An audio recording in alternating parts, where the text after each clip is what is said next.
Hey, I'm Justin, and today I'm going to go into a little bit of the legacy and the history around the Nike Air Jordan brand.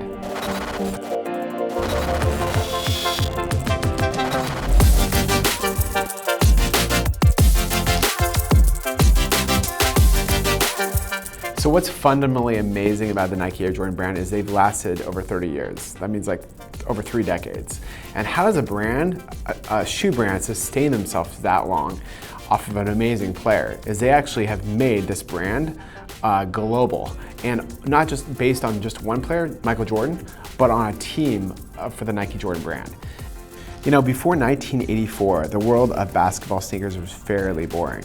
The company, originally known as Blue Ribbon Sports, founded by Phil Knight, of course, and Bill Bowman, in 1964, was renamed Nike after the Greek goddess of victory.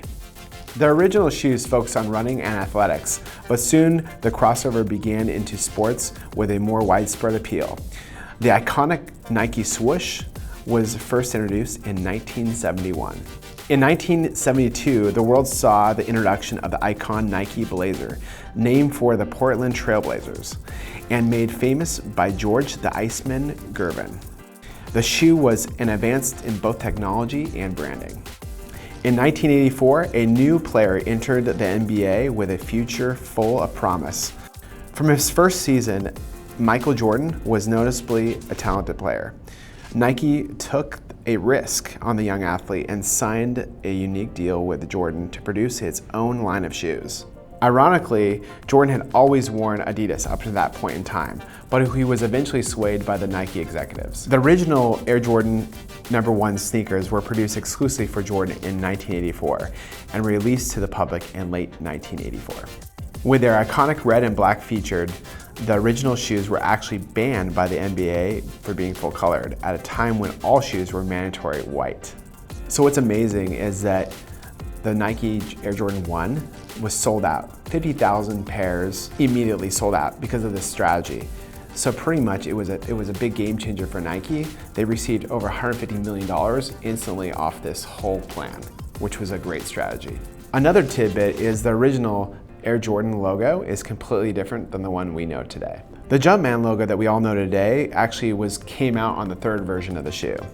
And the origins really came from a Life magazine photo shoot that was done for the Olympics in 1984. So after the 3rd version, Nike decided, hey, let's do the next final version, which is the one we know today, and it was redone in 1985.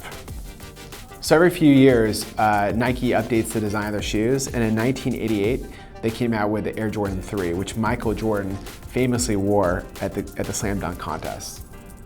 The Nike Air brand now covers over 32 versions of the shoe, and many of them are re-released. What's amazing, these shoes sell out almost instantly when they go online. One of the most famous pairs of Jordans are the Air Jordans 12 Flu Game, worn by Jordan in the 1997 final game that he was feeling ill but managed to pull off the win. No shoe in history has ever been able to beat out the legacy of the Nike Air Jordan brand. These shoes actually go beyond the Jordan brand, and now they're really a team Jordan of lots of athletes, including 21 NBA players, as well as basketball, football, NASCAR, and even soccer.